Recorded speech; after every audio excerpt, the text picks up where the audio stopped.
എല്ലാവരും ഞങ്ങളോട് ക്ഷമിക്കണം. ഞങ്ങൾ ഒളിച്ചോടി പോവുകയാണ്, ഞങ്ങളെ ആരും അന്വേഷിക്കരുത്. ചേച്ചി ഒന്നുകൊണ്ടും വിഷമിക്കേണ്ട. ഞാൻ സുരക്ഷിതമായ കൈകളിൽ തന്നെയാണ്. ചേച്ചിയുടെ ഭർത്താവിൻ്റെ കൂടെ തന്നെയാണ് ഈ അനിയത്തി ഒളിച്ചോടി പോകുന്നത്. ചേച്ചിയെ പെണ്ണ് കാണാൻ വന്നപ്പോൾ തൊട്ടേ ഞാൻ ചേട്ടനെ നോട്ടം ഇട്ടതായിരുന്നു.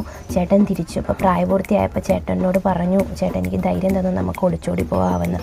അങ്ങനെയാണ് ചേച്ചിയും ചേച്ചിയുടെ മക്കളെക്കാളും കൂടുതൽ ഞാൻ ചേച്ചിയുടെ ഭർത്താവിനെ സ്നേഹിച്ചു പോയി. എനിക്ക് പിരിയാൻ പറ്റത്തില്ല. ഫെബ്രുവരി 14 ഞങ്ങൾ ഒളിച്ചോടാമെന്ന് തീരുമാനിക്കുന്നത്, വാലന്റൈൻസ് ഡേ എന്ന്. അതുകൊണ്ട് തന്നെ അന്നാണ് പൈങ്കിളി റിലീസാവുന്നത്. അപ്പോൾ പൈങ്കിളി റിലീസാവുമ്പോൾ ഞങ്ങൾ 4 പേര് കൂടുമല്ലോ.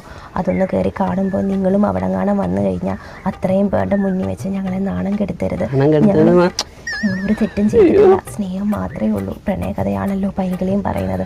അതുകൊണ്ട് തന്നെ ഞങ്ങളോട് ക്ഷമിക്കണം. അങ്ങനെ നാണം കെടുത്താതിരിക്കാൻ വേണ്ടി തന്നെയാണ് ഇപ്പോൾ ഈ വീഡിയോ ഇട്ട്